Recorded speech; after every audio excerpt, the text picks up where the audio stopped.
Nuestro Señor pone la familia como una imagen de lo que es la unión de nuestro Señor Jesucristo con su iglesia. ¿Cómo la familia entonces se debe cuidar? Porque pues si en esa familia pues habita Dios, alguien la va a querer destruir. Y es lo que vemos tanto con familias creyentes, familias buenas, familias que quieren educar bien los hijos, tal. Es una escuela de cómo aprender a llevar la cruz. Sí, interesante. Porque el matrimonio es una cruz. En la vida de familia se aprende a practicar todas las virtudes. Sí. La familia forma, ¿no? Forma para la vida, para la lucha de la vida. María Reina, el podcast de los consagrados. Muy queridos amigos, Salve María, bienvenidos una vez más a este podcast de María Reina, el podcast de los consagrados. Hoy vamos a tratar un tema muy bonito, un tema esencial para la sociedad. Vamos a conversar sobre la familia. Y para conversar sobre este tema, bueno, nos acompaña el reemplazo aquí, nuestro nuevo presentador, el padre José Bernardo. Gracias. Y nada más y nada menos que el director del canal, el hermano Francisco. Salve María, bienvenido. No sabía de ese título.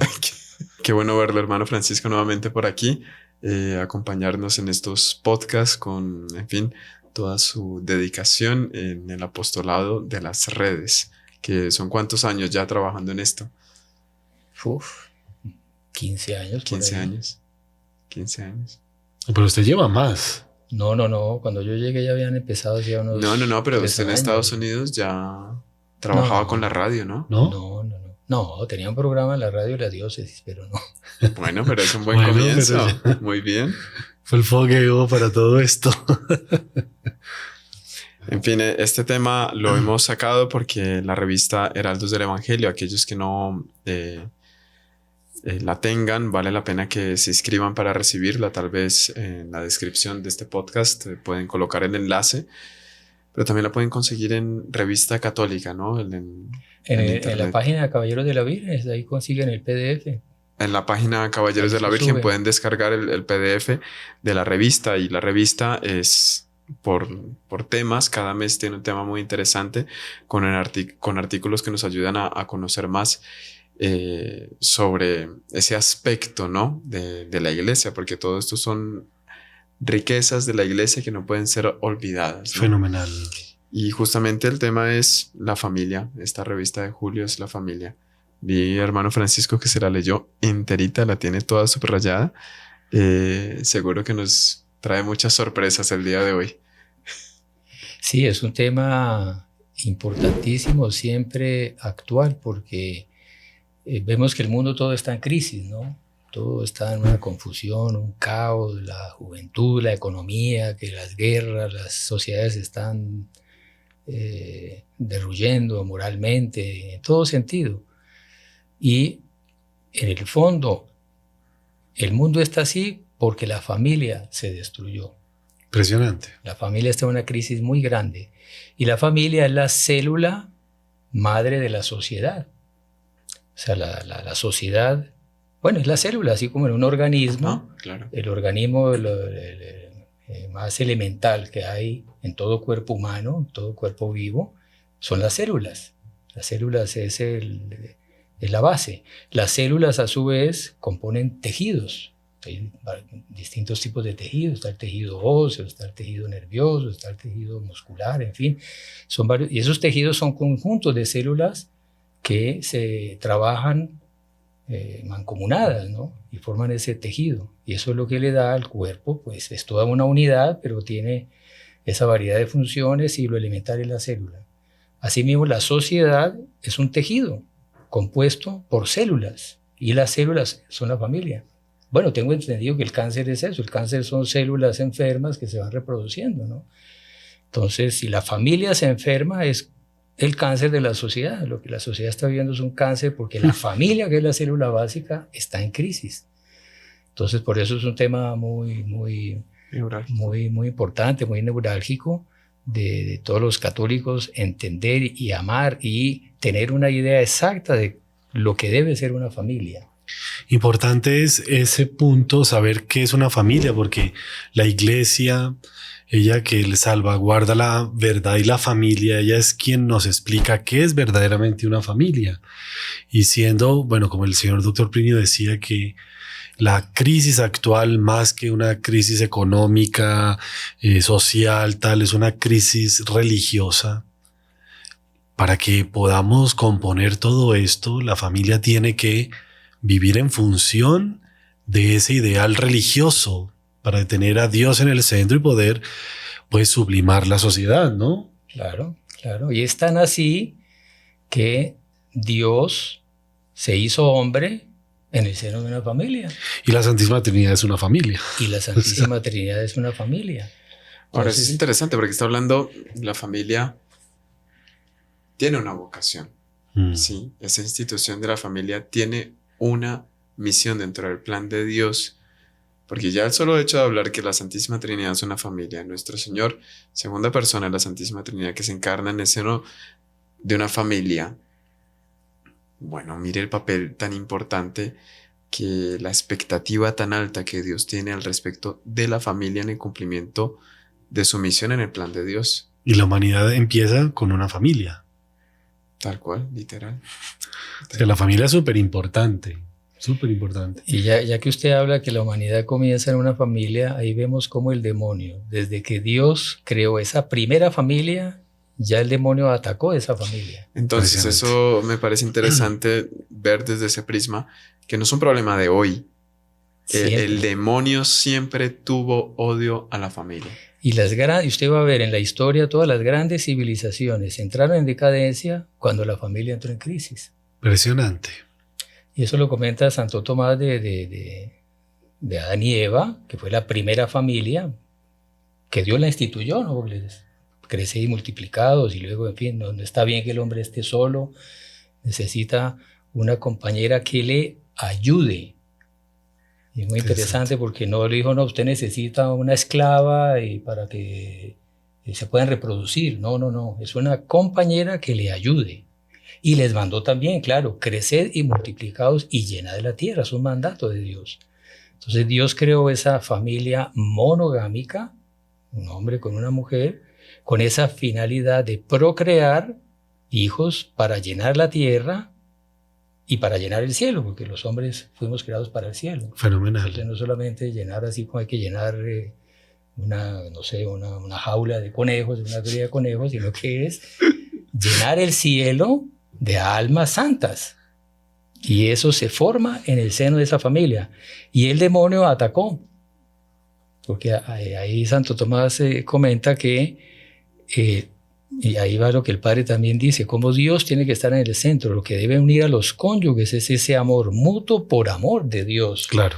Ellos se van a apoyar mutuamente, se van a complementar para cada uno ser un instrumento que le ayude al otro en las vías de la santificación, en unirse a Dios. O sea que Dios tiene que estar en el centro de esa unión. El amor de Dios tiene que ser la vida de una familia. Y el demonio tentó a Adán con un amor humano por Eva. Entonces Eva interesante eso. Desobedeció y él por un apego sentimental por ella, no era un amor por amor de Dios, y los dos cayeron. Entonces, como el demonio bombardeó esa primera familia. Una cosa interesante que, para ilustrar lo que usted está diciendo, vi una foto en un catecismo que estaba hablando sobre la familia, y la familia debería ser constituido por 3, no por 2, sino por 3. Entonces era como un triángulo.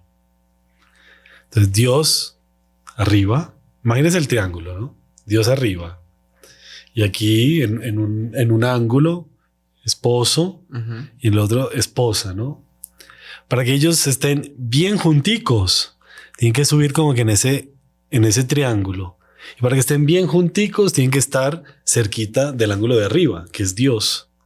Cuando los cónyuges se van alejando de esa punta de arriba, se van alejando de Dios, se alejan entre ellos y no se entienden, no entienden la vocación. Y por eso empieza ese amor humano, empieza esos apegos, y todo eso pasa. Todo va pasando y va destruyendo la familia. Eso es súper profundo, ¿no? Porque habla, creo que era San Agustín, del conocimiento matutino, el conocimiento vespertino, de conocer en el otro ese designio, esa vocación, ese llamado, y en función de eso tratar. Conocimiento vespertino es quedarse en esos accidentes en lo secundario. Y ahí se desvirtúa, si se pierde esa visión del conocimiento matutino, se cae en el error. ¿Y qué fue lo que le pasó a Adán? No se quedó en la trascendencia, sino que fue al conocimiento vespertino de Eva, creando en ella un apego que usted ve. Este padre, el libro La casa sobre roca, no sé si lo leyeron alguna vez. La casa sobre roca, ¿no? Del padre Horacio Bojorge. Sí. Súper interesante, que habla mucho sobre noviazgo, familia, educación de los hijos. Y él dice, ¿cómo fue distinta la acción del demonio a la hora de incitar el pecado original? Fue distinto en el hombre, fue distinto en la mujer. Y tanto el hombre como la mujer cargan una consecuencia muy en la línea de cómo tentó el demonio a cada uno. Interesante. Eva fue toda aquella conversación larga, ociosa, que la fue llevando, curiosa, la fue llevando hasta que cayó la tentación. Perdón, paréntesis, Monseñor John dijo que eso fueron 2 minutos, fueron varias conversaciones. Varios días que el demonio como que volvía la carga para que ella fuese bajando la guardia. Tendencial, ¿no? Sí. Y ese ser como dioses que le ofrece el demonio, como que ella sentía un cierto complejo de inferioridad en relación a Adán, y era la manera como que decir, ahora sería la manera para mandar aquí, ¿no? Ahora voy a mandar yo. ¿Ves? Eso se parece. No, pero es muy interesante porque ella se deja llevar por esa tentación, cae y se va donde Adán. Y ella no se va con toda aquella argumentación que le dio la serpiente. Ella simplemente le ofrece de la manera que ella sabía que él no podía negar. Entonces, el hombre carga con una secuela de ese pecado. Es muy tendiente a la gula, muy tendiente a la lujuria. Se deja llevar por ese apego del conocimiento vespertino. Impresionante. Y la mujer siempre está buscando cómo genera un dominio sobre la situación, sobre las circunstancias y sobre las personas. Y carga con esa tendencia del pecado original, lo que dice este padre ahí en el libro, que me pareció súper interesante, muy interesante, muy profundo. Oye, cómo la Sagrada Familia era súper diferente, ¿no? O sea, ya hablando de usted, de todo eso, el relacionamiento de Nuestra Señora, San José, el Niño Jesús, era súper diferente a eso, como el demonio quería hacer como que una familia de pecado, no sé. Porque San José, Monseñor, una vez en una palabrita, que era una palabriña con los colombianos, yo creo que usted estaba ahí. ¿Qué año fue eso? Uy, no me acuerdo. Había un grupo de paisitas que se habían consagrado a la Virgen. El señor Alejandro Muñoz le pide el nombre del grupo de consagración. Y Monseñor le dice, Monseñor John. ¿En dónde fue eso? Eso fue en San Pablo. ¿Pero en Tabor o...? Ay, hasta allá. No, tiene que ser Tabor. Yo creo que era el Tabor antiguo, así. Era lo que era el refectorio. Ajá, la carpa. Sí. Ajá. Bueno, entonces Monseñor John coge un papelito y empieza a escribir. Todo el mundo queriendo ver, tal, así, porque era el misterio, tal. Y ahí Monseñor empieza a explicar el papel de San José en la Sagrada Familia. Entonces él dice que San José era desde el lado sobrenatural, era el menor de todos, pero por el lado natural era el mayor de todos. Sí. Porque era el padre de familia. Porque era el padre de familia. La cabeza de la familia. La cabeza, exactamente. Nuestra Señora, pues Nuestra Señora era la llena de gracia, era la reina de los ángeles, era todo. Unida, la unión relativa, unión apostática relativa. O sea, la criatura más unida a Dios. Pero un segundo, lento, porque, por favor, que la gente me entienda lo que están diciendo. No, si podemos explicar eso en herrera, pero bueno, la criatura más unida a la Trinidad. Sí, es fenomenal. Nuestra Señora mucho espectacular. más que San José, pero años luz. Entonces, San José le tenía que dar órdenes a Nuestra Señora. Tal. Y al niño Jesús también, él siendo Dios. El niño Jesús era el mayor de todos. El mayor de todos. La Sagrada Familia era el menor, porque era Claro, el niño era el niño. y les era sumiso. Ujú. Él era obediente a sus padres. Y entonces, cuando ya le explicó eso de San José, ahí dijo entonces, Grupo San José. No me acuerdo, el monseñor lo hizo en rima, no me acuerdo, pero algo así como para llegar al cielo siempre tenemos que obedecer, y amar la autoridad y mandar o no sé qué, algo así. Entonces era como que nosotros del grupo San José tenemos como lema el siempre obedecer, siempre obedecer. Qué linda. Pero entonces él decía, San José sabía mandar en Dios, sabía mandar en Nuestra Señora, porque él sabía obedecer. Entonces no es como Adán, que Adán no supo decirle a Eva, eso no es gloria de Dios, vamos a arrepentirlo, espera que Dios va a llegar de aquí a un tiempito, vamos a pedirle perdón, yo voy a interceder por usted, no puede ser. No, él se dejó llevar. Él se dejó llevar y no supo mandar en lo que debería ser y obedeció en lo que no era.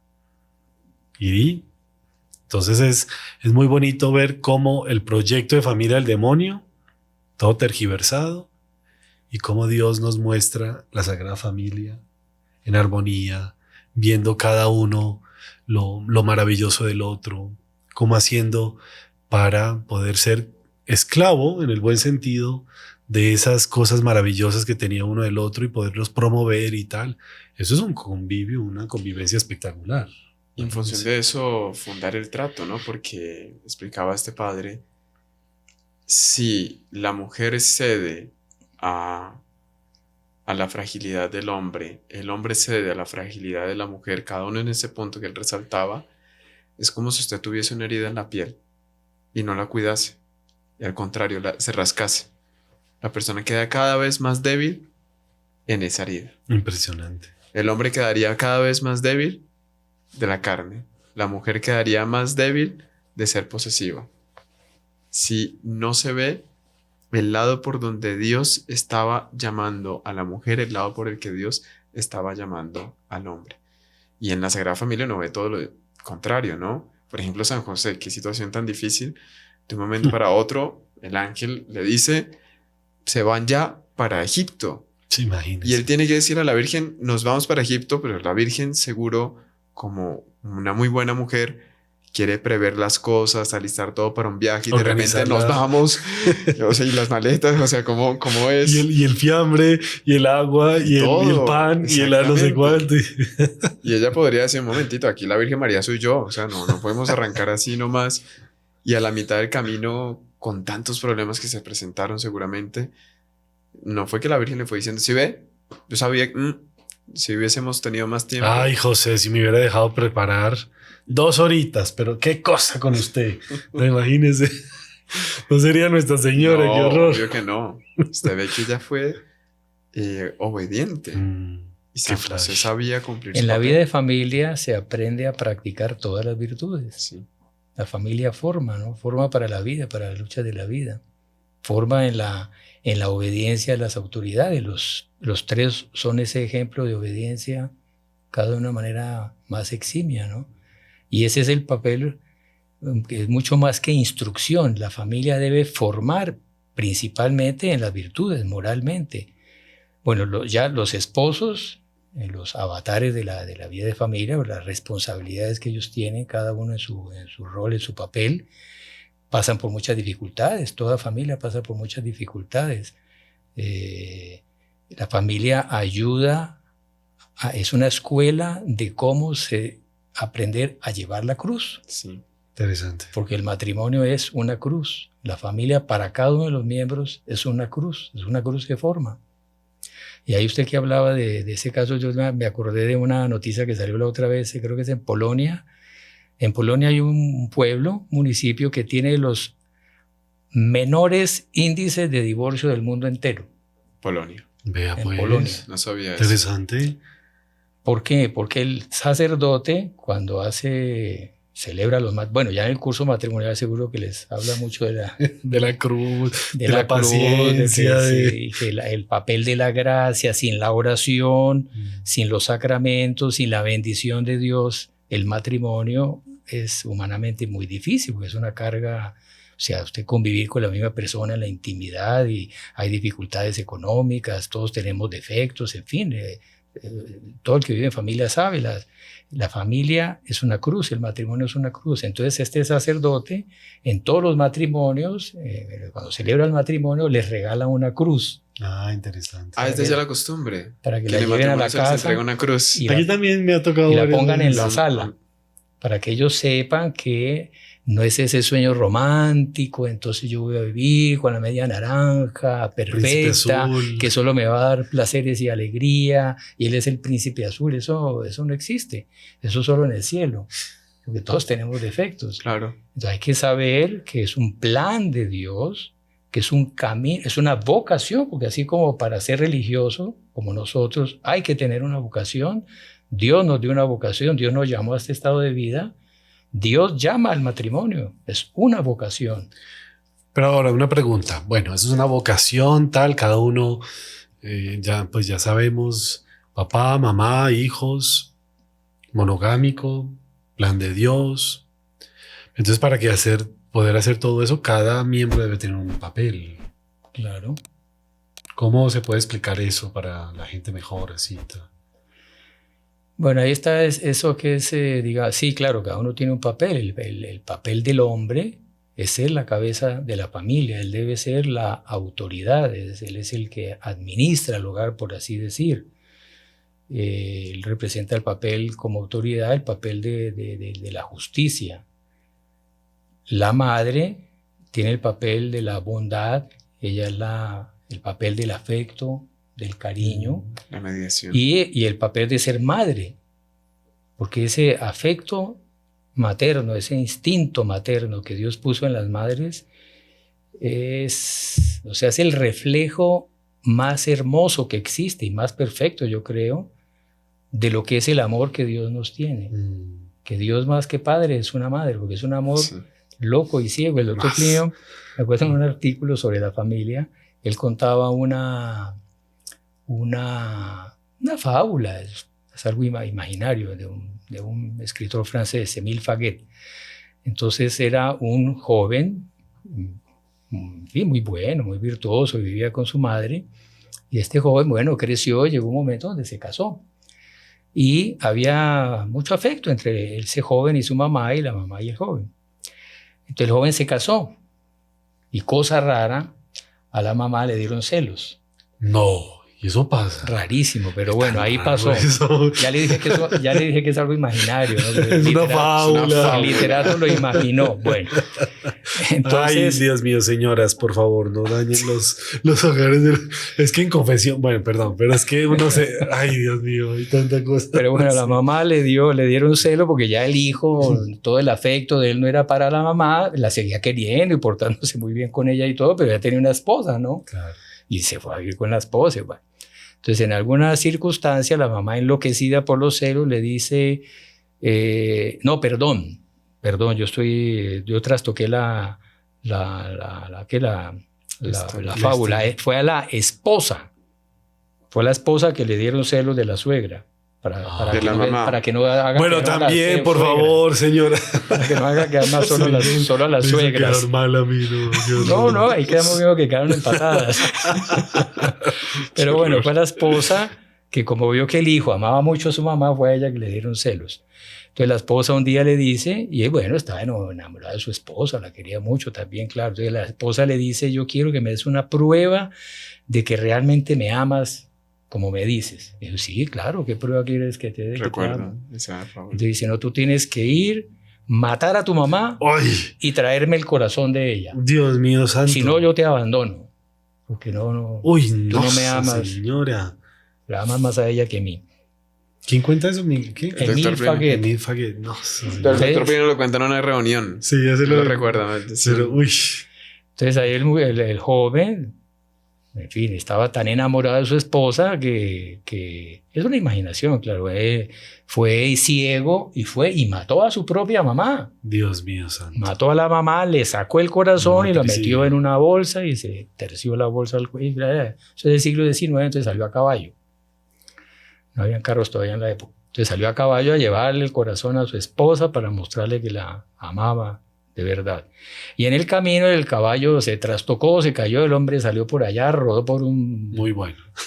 un caño ahí, lo que fuera, y entonces se levantó así todo aturdido y escuchó una voz femenina, suave y dulce, que le dice: Que salía del corazón. hijo mío, te lastimaste.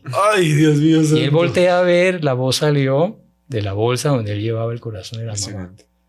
Entonces, es una figura un poco cruel, pero que expresa muy bien lo que es el amor de una Tal madre. cual. Es un amor ciego, o sea, la mamá quiere al hijo, no porque sea bueno, quiere al hijo porque es hijo. Puede volverse un criminal, puede volverse un bandido, puede hacerle las peores cosas a ella. La mamá lo sigue amando, lo sigue queriendo. Recuerda que el padre Carlos siempre que hablaba de ese amor Se materno emocionaba. de Dios, él se emocionaba. las Y los lágrimas. sermones eran... Y... Se emocionaba muchísimo. Mucho, sí. Es Ahora- que es de emocionar. Yo me acuerdo haber visto por casualidad, porque no veo televisión, pero estaban en restaurantes, esas misiones, lo que sea, estaban entrevistando a la mamá de Pablo Escobar. Pablo Escobar, que todo el mundo sabe, fue un mafioso famoso, mandó a poner bombas en centros comerciales, tumbó aviones, bueno, ¿qué no hizo? Un bandido terrible.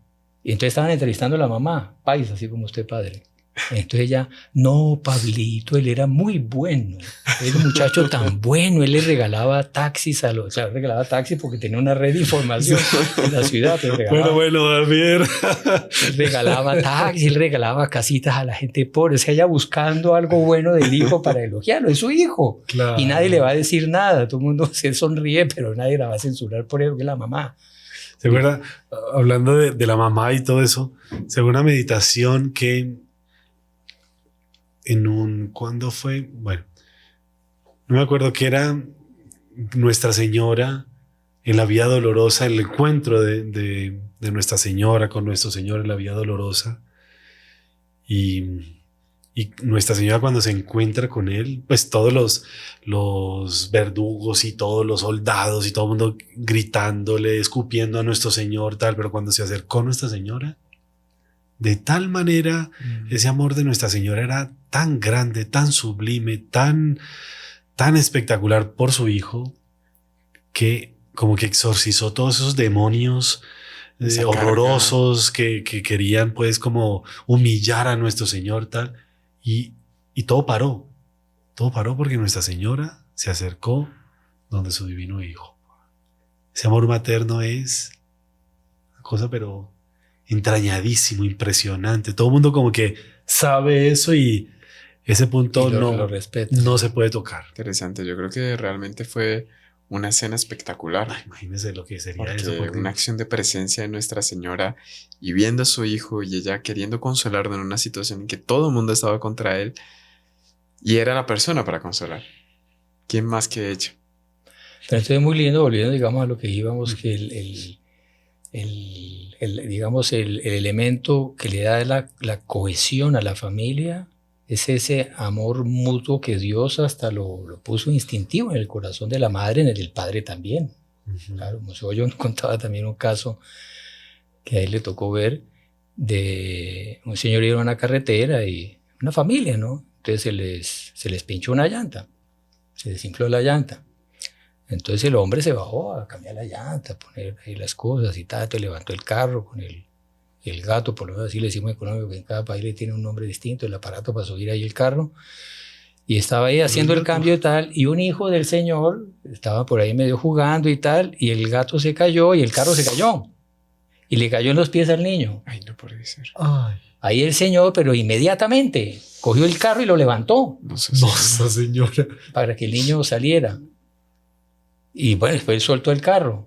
Después trató otra vez, no tenía fuerza para levantar. Era un carro. O sea, ¿cómo un hombre va a levantar él solo Es un carro? impresionante. Pero Por amor al hijo. El impresionante. instinto, el amor al hijo, levantó el carro, sacó fuerzas, no las tenía. Entonces uno ve que ese afecto que Dios lo puso hasta instintivo, que tiene que ser es un amor, es el amor mutuo, el amor, porque el padre debe ejercer la autoridad, pero él tiene que ejercer la autoridad con suavidad, con dulzura. Él no puede ser un déspota. Claro, un tirano ahí. Él debe corregir, incluso a la esposa la debe corregir, si es el caso, pero con mucha suavidad.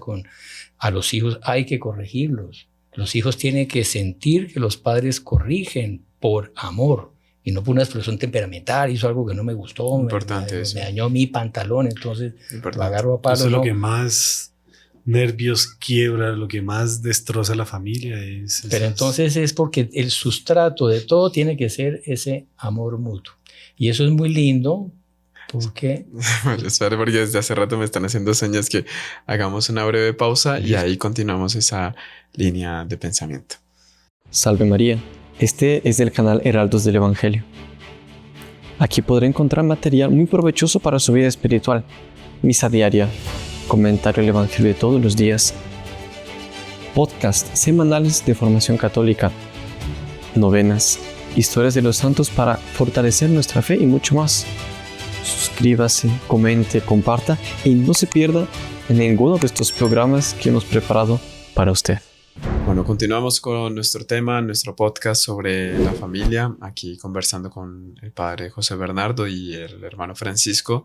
Se han dicho cosas bastante profundas, ¿no? Que uno podría irse por uno de estos temas y empezar a desarrollarlo, porque la vocación del padre, la vocación de la madre, cada uno es un universo. El hijo, el papel que juega el hijo, la postura de la madre delante de los hijos, como lo hemos visto. Creo que se mencionó el error de ver a la esposa o al esposo como una media naranja y buscar como que esos accidentes en la relación de los esposos, lo que hace que sea más difícil esa convivencia y no ayude al otro a cumplir la vocación. Pero en relación al hijo también, ¿no? Si los papás que están llamados a formar esos valores, esos principios en la prole, si no ven de frente los errores de sus hijos, pues es fatal a futuro, ¿no? Porque mi hijo es un santito, un angelito, y no ve de frente que tiene que formarle, que tiene determinada tendencia, que hay que identificar a tiempo. El futuro es devastador. Pero bueno. Por eso es lo que usted decía, que saber corregir bien, tal. Pero lo que le da el equilibrio es, usted recuerda esa frase de San Agustín: ama a Dios y haz lo que quieras. Así mismo, en fin, pueden haber cursos para los matrimonios, psicólogos pueden enseñar, y aquí, en fin, podemos dar muchos tips y los hay y todo, pero lo central, lo que le da la vida y la cohesión a la familia es el amor a Dios. Y eso es porque ese afecto tiene que estar inspirado por el amor a Dios. El hijo debe ver a los padres como un reflejo de Dios, como autoridad y como modelo para imitar. Los padres deben ser un modelo de virtud y de santidad para sus hijos, porque justamente la vida de la Santísima Trinidad es ese amor infinito que hay entre las tres personas. El Padre ama infinitamente al Hijo, al Espíritu Santo, el Espíritu Santo al Padre y al Hijo. Y ese amor infinito que hay entre las tres personas, esa es la vida de Dios. Por eso San Juan dice que Dios es amor. La Sagrada Familia, cada uno de ellos uno era Dios, ¿no? Que es amor hecho hombre, segunda persona de la Trinidad. Y San José y la Virgen en una actitud de adoración por el niño Dios, porque sabían que era el Hijo. Y San José admirando las cualidades, las bellezas espirituales, morales y físicas de la Virgen, y viceversa la Virgen admirando las de San José. Entonces es una armonía, un concierto de admiraciones, de amor del uno por el otro. Eso es amor de Dios y alimentado por la vida de piedad, ¿no? Ahora, no, hágale. Por favor. No, porque yo voy a hacer una pregunta que de pronto desvíe todo. Y no sé si... que yo haga un comentario que desvíe para el otro lado. Sí, entonces, no sé. ¿Cuál de los dos es? No, simplemente... ¿O él o yo? No, una cosa muy rápida que ahí está el punto de amar a Dios sobre todas las cosas. Claro. Y mismo por encima de la familia. ¿ya? Porque cuando se ama a la familia por encima de Dios, no se está cumpliendo la vocación, el papel, y eso repercute después en cada miembro de la familia. Ay, van a hacer la pelea del egoísmo tenaz. Cada uno va a jalar para su lado. Si no siembra en el otro, los padres en relación a los hijos, ese temor de Dios, después para el joven, la joven va a ser catastrófico. Como Abraham, ¿no? Abraham, Dios le dice, sacrifícame a Isaac. Es un pedido durísimo, pero Abraham no lo pensó 2 veces y se llevó a Isaac a lo alto del monte para sacrificarlo. Y Dios lo tenía muy claro que no lo iba a hacer. Pero estaba colocando a prueba a Abraham. Isaac se da cuenta que va a ser sacrificado. Tiene al papá ya a punto de cortarle la cabeza o darle un golpe en el pecho. Y el ángel lo para. ¿Qué ven Isaac? Oiga, mi papá me quiere matar. ¿Qué está pasando? Fue un acto de admiración. Mi papá teme a Dios. Y le enseñó a él, a Isaac, a temer a Dios. Y después él, Isaac, que pasó a ser Israel, la cabeza de las 12 tribus, sembró en todos ellos ese temor de Dios. Y un hijo, cuando es reprimido por su padre, por amor de Dios, el hijo percibe. Cuando el padre lo castiga por una cuestión de amor propio, le hirió su amor propio, el hijo lo percibe y le hace mal.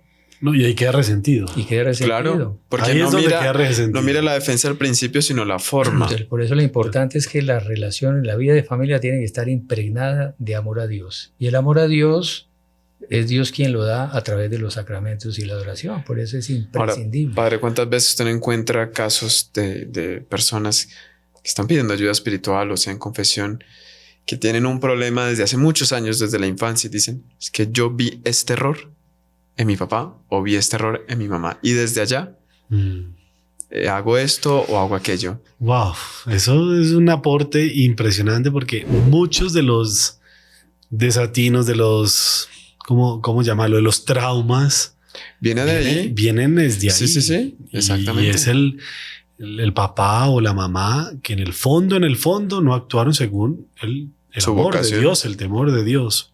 Pero bueno, venga, eso está muy bonito, todo esto tan sublime, tan maravilloso. Ay, Dios, el amor tal de Dios, tal. Todo eso concuerdo 100%.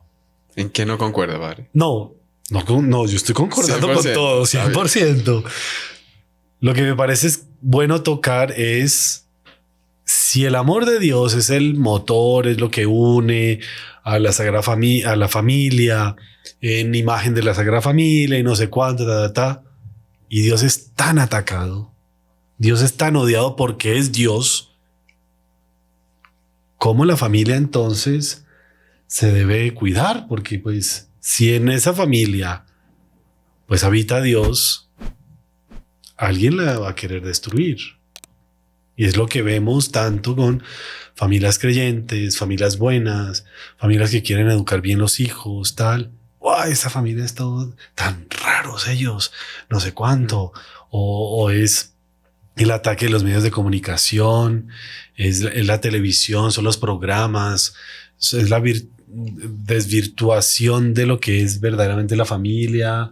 Yo no sé si eso se puede decir, pero ahora las novelas, todo encaja en atacar a la familia y especialmente en ese punto del amor de Dios. ¿Cómo? Pero ahora, padre, eso no es de hoy. O sea, lo que decía el hermano Francisco, por ejemplo, la Revolución Protestante. La Revolución Protestante dio un golpe fuertísimo a la familia. Porque en el momento que Martín Lutero, Enrique VIII, se muestran a favor de que era un contrato que podía romperse, es un golpe terrible a la familia. Enrique VIII, ¿cuántas esposas tuvo? 5. 8, ¿no fue? Muchas. Y las mató a casi todas. Y todas, que la mayoría terminaron decapitadas por él porque quería cambiar. Y Lutero, una de las cosas que hizo tomar mucha fuerza a la hora de rebelarse contra la Iglesia Católica, pues los príncipes apoyaban esa teoría que él tenía, que podían divorciarse fácilmente y basándose en la Biblia, ¿no? Basándose en las Sagradas Escrituras. Sabiendo que nuestro Señor dice muy clarito que es indisoluble hasta que la muerte los separe. Ese es el plan de Dios. Por eso los creó hombre y mujer, uno, tal. Pero entonces hay que alertar a la familia para todos esos ataques que siempre han sido, pero pues... Eso es impresionante, eso del uno, ¿no? Como el sacramento del matrimonio es el que refleja directamente la acción de la Santísima Trinidad. Ser uno, pero que en ese amor se engendra otro. Eso es lo que pasa en la familia. Es uno de los aspectos más sublimes quizás del matrimonio, que es el fundamento de la familia, y es que nuestro Señor pone a la familia como una imagen de lo que es la unión de nuestro Señor Jesucristo con su iglesia. O sea, nuestro Señor Jesucristo tuvo un desposorio con la iglesia. La iglesia nació del costado de nuestro Señor Jesucristo. Exactamente. Adán, con una costilla de Adán del costado, Dios sacó a Eva, su esposa. Y la iglesia es una figura. La iglesia sale del costado de nuestro Señor Jesucristo. Había caído en cuenta de eso. Y en la Sagrada Escritura, nuestro Señor dice que, o es San Pablo que dice, ¿no? San Pablo es el que habla de... ¿El cuerpo místico? San Pablo. Esposos amen a sus esposas, San Pablo. así como Cristo ama a su su iglesia. iglesia. Mujeres amen a sus esposos, así como la iglesia. No, obedezcan. Obedezcan a sus esposos como la iglesia obedece a nuestro Señor Jesucristo. Y es muy bonito porque nuestro Dios de tal manera, bueno, Jesucristo de tal manera le dio importancia al matrimonio, que el matrimonio en sí mismo es un contrato, ¿no? Sí. Contrato natural, es de ley natural, así como hay un contrato de compra y venta, un contrato de arrendamiento, un contrato mutuo. Sí, son contratos Un naturales, poquito más. pero no, que nuestro Señor eleva Sí, la sí, categoría sí, de sí, Pero sacramento. es un ¿no? contrato Exactamente. natural. Y nuestro Señor le dio tal importancia que lo hizo sacramento. Y el sacramento es una señal sensible que produce la gracia. Eso es importante. Entonces la sí. unión de los esposos, esa unión de ellos dos, que será una sola carne, eso es un símbolo, bueno, de la unión de nuestro Señor con su iglesia, ¿no? Pero es esa señal sensible que produce la gracia. O sea, nuestro Señor hizo que esa unión fuera una fuente de gracias y de bendiciones.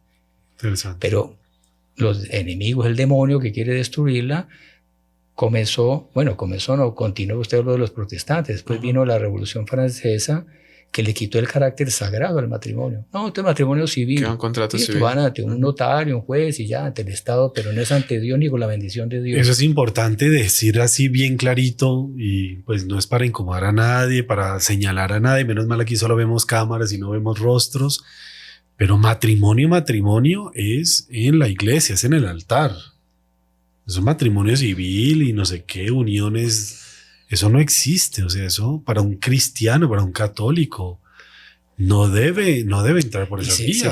No hay nada. se están privando de una fuente, de una catarata de bendiciones. Es que ese es el punto, o sea, de que hay un contrato y que existe un contrato civil, existe, ¿sí? O sea, que obliga y en fin, no es propiamente... Hay unos efectos civiles. Hay unos efectos civiles, obviamente que sí, pero se priva de la gracia propia del sacramento, ¿no? Que, además, para cada uno poder cumplir con su vocación, para cada uno llevar la cruz que tiene que llevar en el matrimonio, porque es muy lindo. Nuestro Señor nos enseñó el camino de la cruz, el camino de la santidad, el camino de la cruz, porque la cruz es la manifestación más sublime del amor.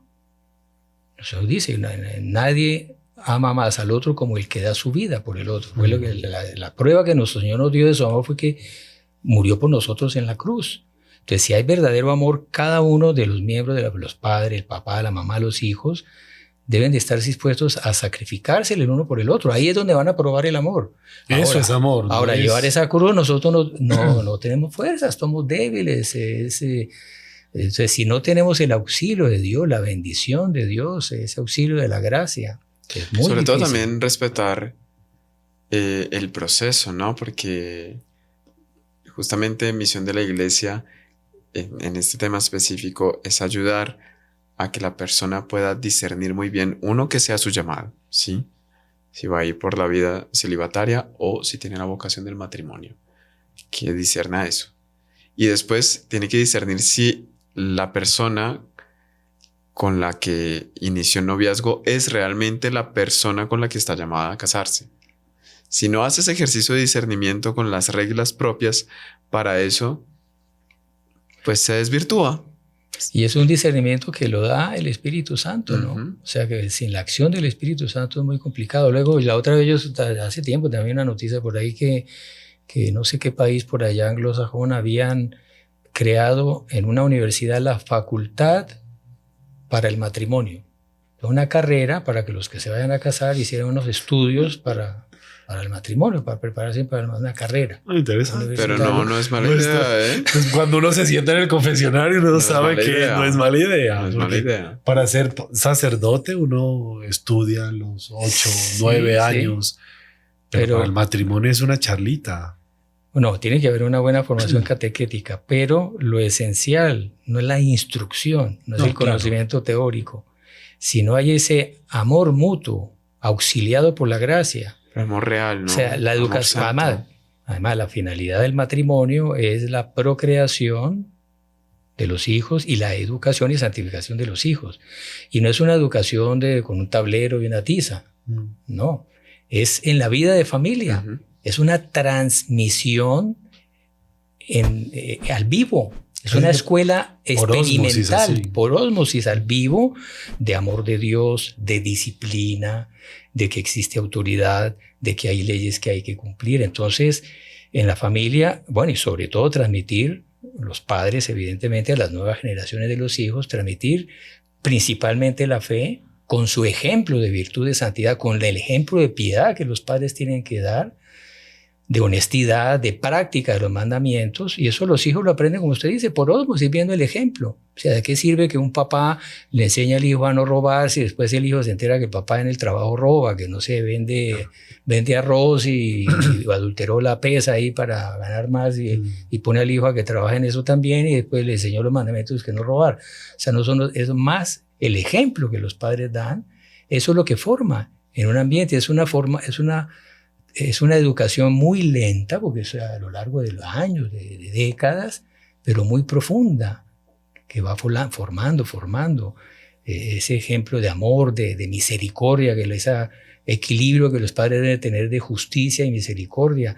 Y en cada acontecimiento, en cada episodio de la vida de familia, hay situaciones donde es muy difícil para un papá o una mamá discernir si al hijo lo debo castigar o no.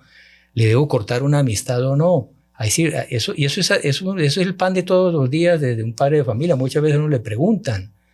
El papá no sabe si esa persona tiene una vida de piedad intensa, si está llena del Espíritu Santo. El Espíritu Santo le va a inspirar en qué momento ella debe, y en qué medida debe ser dulce, en qué medida debe ser firme, en qué medida debe ser fría, en qué medida debe ser afectuosa. Eso es una ciencia que no se aprende en la universidad. Entonces, una cosa importante como para aclarar y para hacer el clic en la cabeza de todos es que si queremos defender la familia, sí o sí hay que tener la vía de la gracia. Porque si el principal enemigo de la familia es el demonio, al demonio se le saca corriendo de la casa, pues con la gracia divina.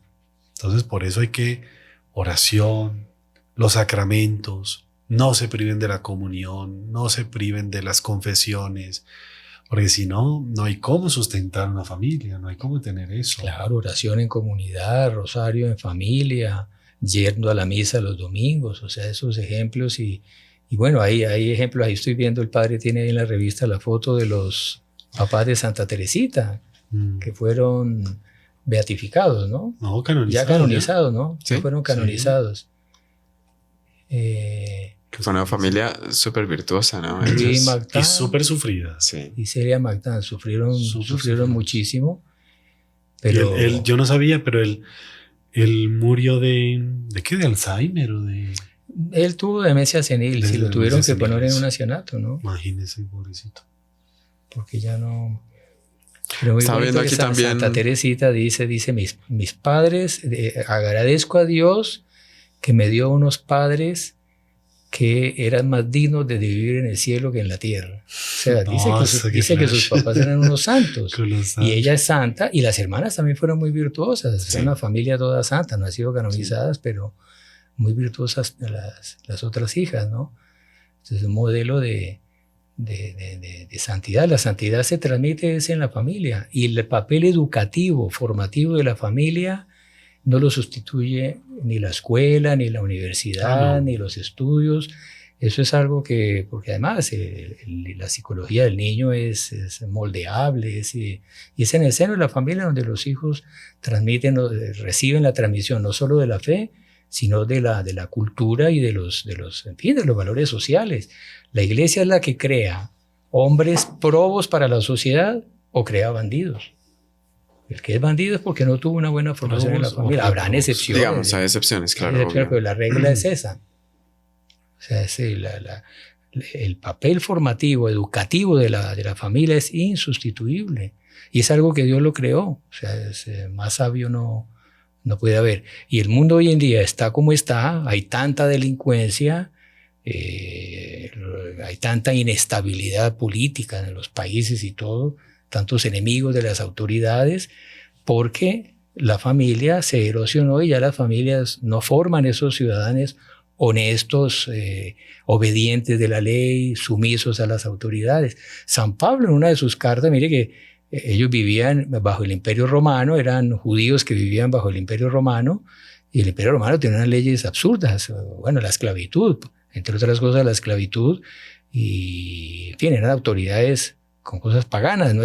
Sin embargo, San Pablo en sus cartas, él invita a los católicos a ser obedientes a la autoridad romana, porque la autoridad romana es... Toda autoridad representa a Dios, y Dios, el mundo es una gran familia. Y eso el Dr. Pino lo explica, es muy bonito. En el último libro que él escribió sobre la nobleza y élites tradicionales, él muestra cómo además se basa, hay un autor famoso que él cita, a mí me tocó leer ese libro en la universidad, Fustel de Coulanges, La ciudad de Dios, la ciudad antigua. Eso. La ciudad antigua. Entonces es un trabajo todo así científico. ¿Cómo se llama el libro, perdón? La ciudad antigua. La ciudad. Es un estudio, es un clásico que muestra cómo las sociedades primitivas fueron todas patriarcales. Sí, ¿por qué? Porque nacieron de la familia. Exactamente. O sea, es que la familia no se la inventó nadie. Exacto. La familia siempre existió, Dios la imprimió en la naturaleza.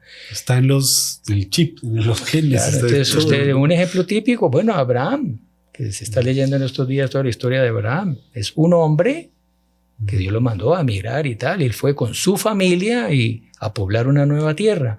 Y de esa familia, de esa familia, papá, mamá e hijos, no solamente esa familia, sino ahí Fustel de Coulanges, que lo llaman la gens, que es como, sí, la gens, es como la familia clan, patriarcal. Okay. No, el clan ya son varias familias. La gens es la gran familia que creció, entonces ya son nietos, bisnietos, pero queda el viejo, el bisabuelo, que es el patriarca de la familia, venerable, la autoridad, todo el mundo lo respeta, lo venera. Y bueno, la familia crece tanto que ya son varias familias, pero hay una unión hay una consonancia genética de sangre, porque todos vienen de ese mismo, ya están muy distanciados, digamos, primos de primos ya son lejanos, pero todos vienen de ese mismo tronco. Entonces, varias familias ya forman un clan. Ese clan forma una tribu. Y luego las ciudades, entonces Roma, Grecia, esas civilizaciones antiguas que eran ciudades, pero eran ciudades ya complejas que habían nacido de una tribu. Entonces muy bonito porque eso le explica ahí que la vida de familia es el modelo, es el prototipo de cómo debe ser la sociedad. Hombre, fue el modelo que Dios nos enseñó. Entonces un país, bueno, eso fue ya una región y una nación. Entonces una nación tiene esa cohesión étnica. O sea, para que una nación cumpla su misión, es una gran familia y debe tener como un gobierno y el gobierno de una nación, la vida de una nación debe asemejarse a la vida de la familia. Interesante. Y hay esos elementos de afecto. Entonces ya es una cultura. Bueno, cada familia tiene sus formas de ser, sus formas de decorar, sus formas de cocinar, y eso se refleja. Entonces, ahí decía muy bonito eso. Entonces, por ejemplo, la relación que hay de unos alumnos con el maestro, con el profesor, Es una relación en la cual el maestro cumple el papel de papá, es un padre, y ellos a su vez de hijo. Y un rey debería ser un padre para o un presidente debería ser un padre para la sociedad, y la sociedad sentirse hijos de él. Incluso en la época que había monarquía en Francia, un poco antes de la Revolución Francesa, el antiguo régimen, tenían ese dicho muy bonito. Decían que el rey es padre es el rey de la familia. Sí. Y el rey es el padre de la nación. Ajá. Y la relación que había con el rey no era una relación funcional, como a veces hay, no, es que este es el que hace las leyes, este es el que da las órdenes, entonces a veces le toca mandar. No, era relación afectiva de los súbditos por la autoridad civil. San Luis Rey se sentaba al lado de un árbol y atendía al que llegara. Sí, pero el que gobierna una institución o una nación, una empresa, debe tener ese punto de referencia, ¿no? Yo soy padre de esta familia, ¿no? Y debe buscar como que esa unión para despertar en los demás un espíritu filial en rumbo a un mismo objetivo. Eutopio dice exactamente eso en ese libro de nobleza, porque uno tiene la idea de que no, el que está arriba es porque trepó allá pasándose encima de los demás para mandar para el provecho propio. Es una desfiguración de la autoridad. Claro. La verdadera autoridad, principal papel, porque así como la familia Dios la creó para santificar a sus miembros, la sociedad, la finalidad de la sociedad es santificar a sus miembros. Entonces la finalidad principal de un gobierno, claro, es un papel específico de la iglesia, santificar a las almas, claro, con los sacramentos, tal. Pero incluso un gobierno civil, la principal razón por la cual debe existir una autoridad y unas leyes, y quien aplique las leyes es una nación y tal, el principal papel de esa autoridad, más que hacer cumplir la ley, es él ser un ejemplo para sus súbditos de virtud y de santidad. La ejemplaridad, la principal obligación de toda autoridad no es una cuestión ejecutiva. Entonces, usted que habla ahorita de la empresa, por ejemplo, padre, está bien. El gerente, el presidente de una empresa comercial, pues bueno, está ahí para que se venda más, ¿no? Está Claro, bien. naturalmente. Pero mucho más que eso. Sí. Él tiene que ser un ejemplo Uh-huh. de virtud, de santidad, de perfección para sus súbditos, que son los trabajadores, los empleados de la empresa, mucho más que ser muy eficaz para vender, que también lo debe hacer porque, bueno. Personificar unos principios, unos valores, ¿no? Claro. Exactamente. Que sin eso... Que eso arrastra, eso Claro, hace con que entusiasma. y los trabajadores rindan más, Uh-huh. digamos. Ahí se entiende por qué el demonio, muy astuto, él sabe que destruyendo la familia, él destruye la sociedad. Y hoy en día las sociedades están caotizadas por eso. Ahora, interesante que las familias se eduquen en esa perspectiva, educar al niño, a la niña, con las bases de que sí es la vocación, porque también está la vocación religiosa, la más importante, etcétera, pero sí es para que usted sea papá o mamá. Tiene que cumplir esa labor Claro. y prepararlos desde chiquito para eso. Eso es muy bonito cuando hay familia, pero cuando no existe la familia, es una realidad que nos estamos deparando ya. No hay familia. Sí. Tenemos que rescatar la familia. Tengo una mala Pero bueno. noticia. Se acabó el tiempo. Sí. Veo que tiene muchos más apuntes, La hermano de siempre. Francisco. No, hay cantidad No, de mire cosas. esto. Y todo amarillito. Muéstrele. ¿Puedo mostrar? Mire cómo Se entiende Mi sí letra se es ve. mi letra es muy fea. No, pues eso es para usted. Pero mire la cámara. Mire todo lo que... Parecen jeroglíficos Francisco. griegos. Bueno, es para que nadie No, eso es entienda. egipcio. Bueno, vamos a pedir a Nuestra Señora, que ya siendo pues la madre en la Sagrada Familia, a San José, el rol del Padre, al Divino Niño, que nos ayuden, ¿sí? Creo que la última ejaculatoria de la letanía es reina de la familia, ¿no? De la letanía loretana, Sí. no me acuerdo. Sí. Pues del La último Regina conjunto, Pacis. sí. La Regina reina de la Pacis, familia. ¿no Porque era? es la último conjunto es reina. Pero creo que es la Regina Pacis, ¿no es la última? Somnium Carmelita. Ah, exactamente. Para los carmelitas. Bueno, vamos a dar una bendición, Padre José, pidiendo por las familias, por cada uno de sus miembros y sobre todo tener ese punto de referencia. Es una misión, es una vocación un rol que todos asumimos en ese plan de Dios, que sea con el auxilio de la Sagrada Familia que lleguemos al cumplimiento de ese llamado. Amén.